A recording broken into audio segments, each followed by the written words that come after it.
Hi, I'm Evan, and this is Let's Talk Local. Today, we'll be talking about customer experience with Katie from Lush. Katie, welcome. Thank you for being here. Can you tell our audience a little bit about yourself?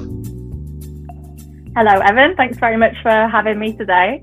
So I am based here in the UK in a town called Poole, which is actually the home of the brand, where we started 25 years ago. And I've been with Lush now for, this will be my 13th Christmas with the brand. I've worked in the retail part of the business, kind of starting as a Christmas temp on the shop floor, becoming a store manager, and now I work as part of the global retail team. My focus is customer experience, so I'm really excited to be talking with you about my favorite topic today. Oh, yeah, in 13 years. So it sounds like you've really got a lot of experience with this company. We're really happy to have you here sharing it. And I have to start off with a confession, and that is that I've never actually been to a Lush store. Um, I'm sorry.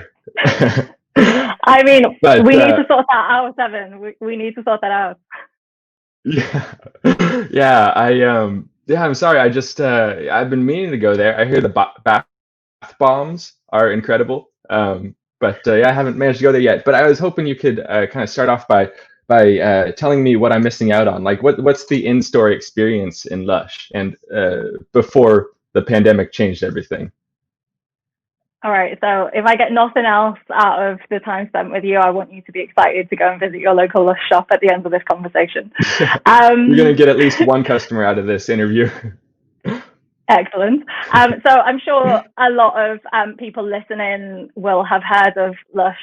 As I said, we're a British brand. We came from the UK, and probably one of the things that people think of when they first get an image of Lush is the smell of the shops. Like, you can often smell a Lush shop before you even see it.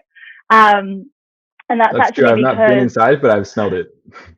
you smelled it, you know that signature smell. Yeah. Something that a lot of people don't necessarily know is that the reason the shop smells so strongly is because we don't use packaging for a lot of our ranges. So we have, like you talked about the bath bombs, for example, they're not wrapped in plastic. You know, they're literally out there on the shelves, packaging free. You can come along, pick that up without needing to contribute to any waste. And we're really Hmm. proud of, we call them our naked products. So we have naked options for kind of all of your cosmetics needs, top to toe. So when you come into a Lush shop, obviously it is a very kind of multi-sensory experience. You smell all of those essential oils and fresh ingredients. You have a lot of bright colors. You know, we have our shops choose what music they want to play in the store. So you'll have really upbeat music. You have conversations. So it is something that, you know, you really do experience. And we put a lot of energy into that kind of retail experience and the theatre of going into your local Lush shop as well. Um, Previously, like pre kind of 2020, Lush was a place that you would come in and you would get to experience a lot of hands-on demos. So it wouldn't be unusual to kind of come in. Maybe you're looking for a gift to buy for a loved one. You'd be sat down over the kitchen table, and you'd have a chat with a sales assistant who are very highly trained. They'd be able to give you a full consultation, find the right products for you. More often than not, like, they'll be grabbing the products off the shelf, giving you a hands and arm massage while you're sat talking to them. So it's a very kind of tactile, hands-on experience. Obviously, 2020 has changed that element of it. So we've Yeah, I had imagine to hand massages respond. are out now. Hand massages are out, unfortunately. But we've had to think about different ways for customers to get their hands on the products, because especially with cosmetics, you know, it's really important when you're shopping for cosmetics that you can try the products before you buy them, and that you can get a sense of whether that's the right product for you. So we've been looking at different ways that we can do this in a way that is really safe, hygienic, socially distanced, but also like doesn't lose that enjoyment of being able to come and test products and see how they work. So we actually personally, I'm part of the retail team, but we work really closely with our in-house tech team to come up with digital solutions for some of these kind of retail customer experience challenges. And one of the solutions that we're most proud of is an app that you can download called Lush Labs, which has a feature on there which we call Lush Lens. And this you can actually you can scan your bath bomb, for example. It recognizes your bath bomb, and a video will pop up to show you exactly how that bath bomb looks in the water. So you can see what kind of colors, has it got glitter in it, has it got bath art? Also pops up with the ingredients that are inside. So you know, for example, if you're looking for something that includes lavender oil, you can scan the products your way around the shop and shop that way. You can add that straight to your basket if you wanted to shop digitally, or obviously if you're in the shop, you can pop it in your basket as well. So Lush Lens is something that we developed actually pre-pandemic. We've had it for a couple of years now, and it was launched actually as part of, we were looking at the customer experience in one of our stores in Japan in Harajuku, and how we could kind of infuse the human and the tech elements to make it a customer experience that's really fit for Tokyo. And then that's since kind of been rolled out. So this is something that has been in development for a long time, but has really come into its own in 2020 and has saved our customers who want to see those products in action before they buy. So that's kind of one way that we've been like tackling that challenge of not being able to get hands-on with products in the same way as we did before. I guess another kind of signature thing that you can expect from going into a Lush shop, like I talked about, that consultation element and sitting down at the table, talking through your skincare, haircare routine. What we've seen in terms of trends of customer behavior in 2020 is that the dwell time in the stores has decreased significantly. So people, when they're coming shopping, they've done a lot more research beforehand. They don't necessarily want to come in and take their time and browse in the same way as we have done in years past.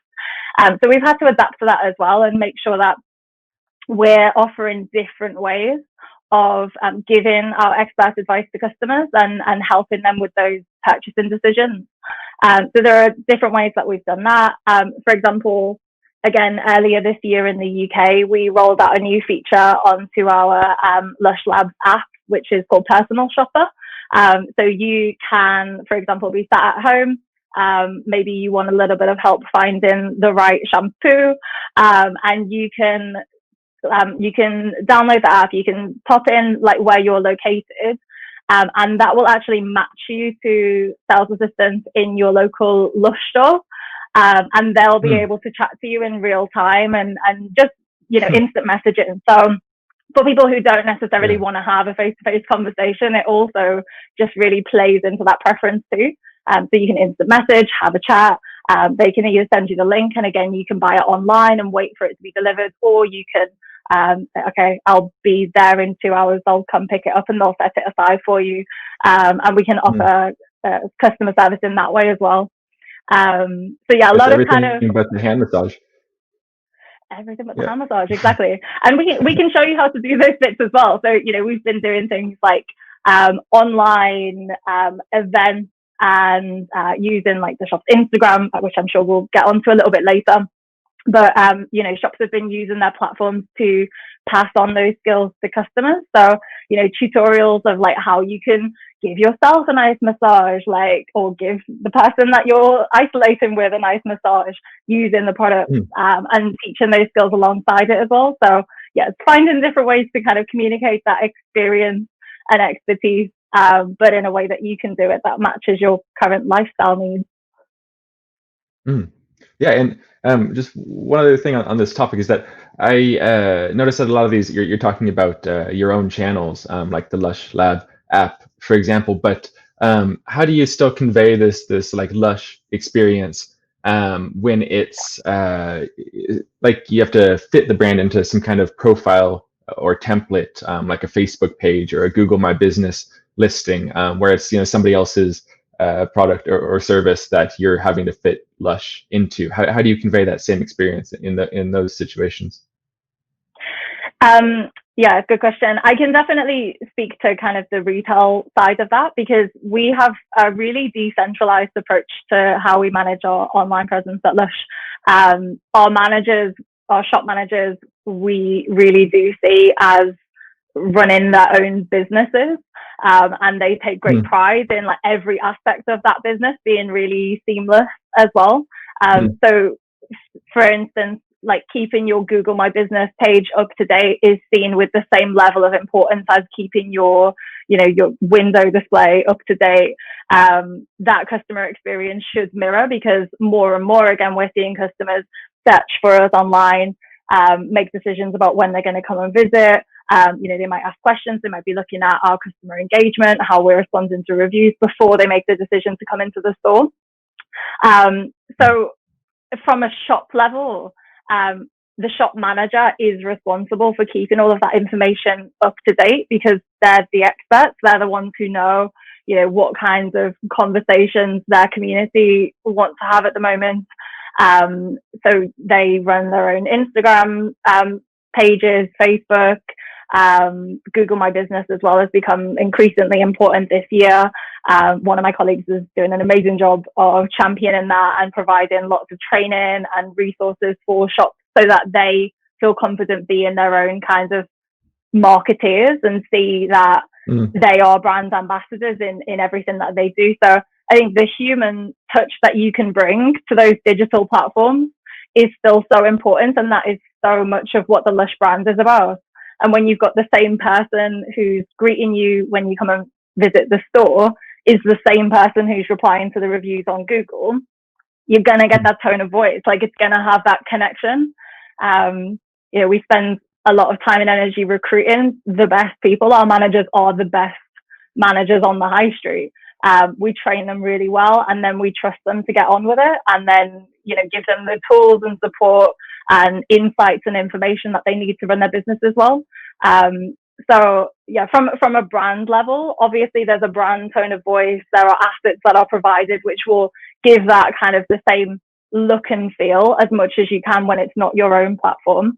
But it's that kind of customer experience and that human side, I think, that gives it that real connection, that real tone of voice, which especially in 2020 when people haven't been able to get out to the shops as much, people have definitely craved and we've seen, our community wanting to talk to us, wanting to talk to each other more than ever this year, and we've had to kind of respond to that too.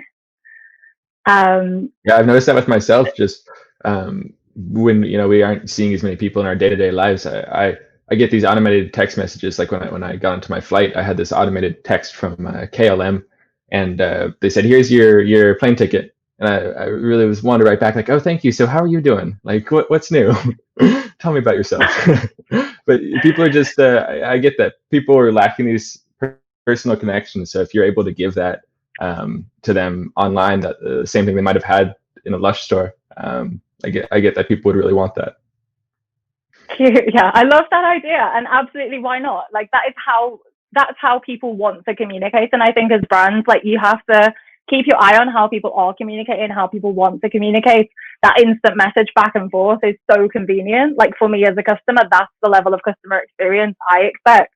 So as a brand, like we have to then adapt to that. Okay, how can we go one step further? How can we make sure that we're anticipating those changing behaviors and then we are being one step ahead? And yeah, even from a brand level, we know we've got amazing staff in our stores. Obviously, we've seen footfall decline this year, as has everybody on the high street. So we've also been looking at how do we use that expertise and at the same time meet that demand of more conversations happening online. So this year we've had our shop staff actually step up and they are the ones who are responsible for the community management on, for example, the Lush Instagram page. So again, it's that kind of when you're writing to somebody, it is someone who would be serving you in the shop the next day who's replying. So if you're asking for advice on buying a gift or buying something for yourself, they're the ones with the knowledge and expertise, and we just have to make sure that we're using every available platform to connect customers with staff in that way. Obviously, we're using a lot of we are using social media because that's where our customers are, and a lot of people want to have conversations and interact with brands there. But as you said, at the beginning, we've got our own platforms where we know we can provide an amazing brand experience, and we know that we're not having to fight algorithms, and our customers can get the information that they're looking for when they come online. So when we're using social media, it's always kind of with a view to share our own platforms and give customers more reasons to go there too. Yeah, and this is something that just popped into my head, and I don't know if you have the answer to it, but I was just realizing that anecdotally, I feel like lately I've been tending, and by lately, like the last couple of years, I've been tending more toward direct messaging in places where I would normally call, or in situations where I normally call a business, or comment on their Facebook or post on their Facebook or something. I've been instead tending toward direct messaging, and that could just be me, or is that something that you've noticed as well, either with yourself or with the interactions that you're handling at Lush? Oh, absolutely. Absolutely. I think again, like this, like current generations, like picking up the phone and talking to somebody is just like less and less of a desirable way to communicate with someone you don't know. So yeah, we want to make it really comfortable for customers to get in touch with us. We want to make sure that we're there and listening. So definitely, like, customers sliding into DMs on Instagram has like absolutely like boomed over lockdown. And again, it's, adapting when you're running a shop and you've got your customers coming into your shop and you're serving them. It's also just been about getting that balance, right? So you're also kind of keeping your eye on your online presence and keeping your eye on like what's coming into your DMs and how quickly can you reply. And all of that is, something that, again, we pride ourselves on. It's all part of the same customer experience, and we want that same standard to be felt throughout. So yeah, absolutely. And I can tell you and Lush, you put a lot of energy and thought into making sure that customers are having these great experiences. And so I'm wondering, after you give a customer a really good experience, and if they want to share it, how should you encourage that, and how should you be ready to respond when people are going to you and saying, "Hey, this was great. The hand massage or the bath bomb was really fantastic." Yeah, so Lush has built the business on word of mouth. The products are really good, and often people, when they come into the shops, it's like, oh, my friend told me about sleepy lotion, which got her kids off to sleep, and I want to try it for myself now. It's that kind of word of mouth that has got us to where we are as a global brand. And the internet and social media has obviously like massively accelerated that over the last 10 years. So I think first of all is like, inviting feedback and meaning it as well, like both the good and the bad. I think that culture of being open to feedback, listening to customers, often it's our customers who will tell us first when we get things wrong. So we have to be ready to like hear that and then to respond to it as well. If people are coming at you with praise, like, of course, like being there to receive it, thanking them. Customers are taking time out of their busy days just to like drop you a message. That's amazing. And we know that customers buy from other customers too. So if those examples of feedback are on a public platform like Google, for example, on our website, like amazing. That means that other customers can stumble upon that. Again, we've still got a part to play in making sure that we're replying to all of those reviews. So when we're talking about Google My Business, as a store, if you're receiving a piece of feedback from a customer who's come in, we would say treat that in exactly the same way as you're on the shop floor and someone comes up to you and says, "I've just had an amazing consultation here from Sophia." As a manager, you're going to say, "Thank you so much. Like, I'm going to take the time to do that." So exactly the same way, if you get that review on your social media or on Google, you should be aiming to reply quickly to that review to say, "Thank you so much for taking the time," signing off with your name, making sure that you're keeping that conversation going as well. We have our shops, for example, will use their Google My Business rating, and then we'll, post about it on their Instagram page. So we're a 4.8 star shop according to all of you who've reviewed us on Google. Here's where you can find the reviews. So it's making it really easy for customers to access that and then to use that to make up their own mind about, whether they're going to come to your store or which products they're going to invest in. And even kind of on the website, we took a decision to actually just move our own product copy down the page and put the customer reviews right on top. Because again, speaking personally, when I'm shopping for cosmetics or something else online, I want to read what other people are saying about it. So rather than trying to kind of insert the brand voice there, it's like just hand the mic over to the customers, let them do the talking, especially when they're praising the products. Like, how lovely is that? And we've definitely seen over the last few years the products that have really gone viral. So like the Sleepy range, Dream Cream, which is a hand and body lotion with loads of oat milk, rose, lavender, amazing for like even the most sensitive skins. When they've gone absolutely viral, that has been nothing to do with us. You can plan a campaign around the products and be really strategic about it, but often it's the ones that are customer led that gain the most traction.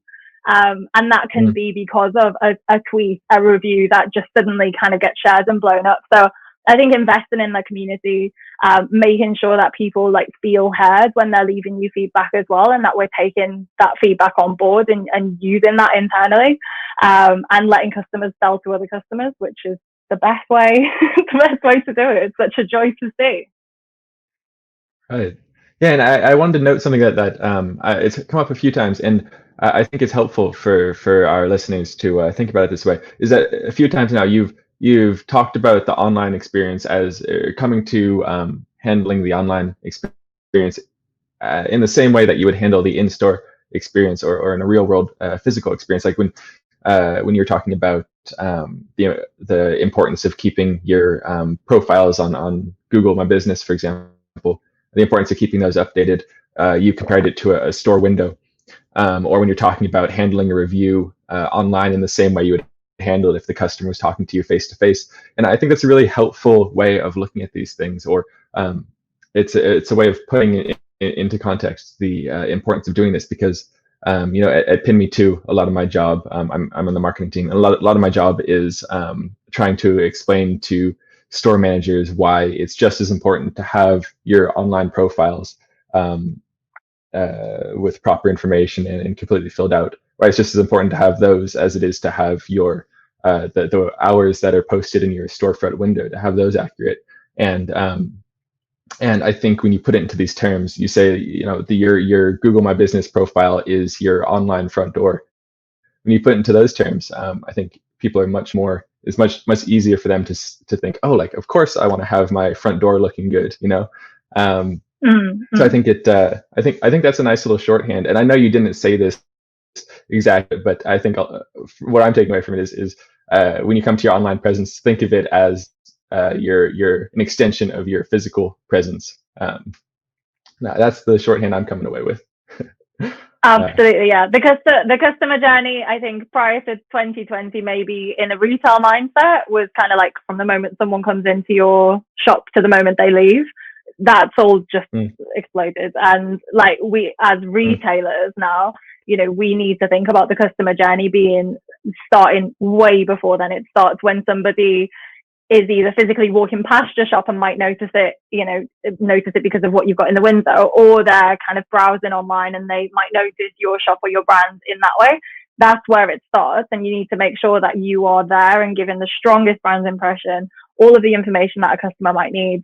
And you've got that consistency going all the way through to the store visit, leaving, and then the aftercare and that kind of relationship building that comes after that initial visit as well. Because we know that if we're getting all of those touch points right, it's much more coherent for a customer, and it's much more likely to lead to that long-term customer base who are excited to use products, tell all of their friends and family. And that's why Lush has grown in the way that it has. It's the reason for our success. And now we are using the digital tools that we have to our advantage to help that the physical retail side of the business to thrive. Absolutely. And of course, at Pin Me Too, when we're helping brands with these, these extended customer journeys, the ones that are starting online, we have seen more interest in this since the pandemic has started. But in one of these interviews I did a couple weeks ago, I was talking to an SEO expert, or a local SEO expert, Greg Gifford, and he was making the point that yes, the pandemic has changed it in this way, but he's saying it's not going to go back to the way it was before. Like this new normal is here to stay, In his opinion, at least, this extended online customer journey, or the customer journey starting online, that is around to stay, and it's making a shift in the way that brands are communicating and customers are expecting to be communicated to. Oh yeah, I totally agree. I think, when we look at retail, you have to adapt, and you have to kind of keep one foot in the future and anticipating how customers are going to want to shop and interact with you as a brand. And I think, although 2020 has been an awful year in many regards, it's also given us an opportunity to really kind of pull back and look at what do we want retailing to look like in the future, and how are we going to make sure that we're at the forefront of that. So yeah, I couldn't agree more. I think we can embrace all of the things that have come out of 2020 and use it to shape the future. Mm. Well, that is a nice optimistic tone to end on. Let's learn from this crazy year as we move forward into 2021. And actually, so we're recording this interview now in 2020, but by the time people are hearing it, it will be 2021. So that this 2020 will be firmly behind us. So yeah, thank you, Katie, for these wonderful tips and shared experiences to help us change going forward. Yeah, thank you so much for being here. Thank you, and I look forward to hearing from you after you visited your local Lush shop. Yes, I'm really looking forward to it. Thank you. Excellent. Thanks so much.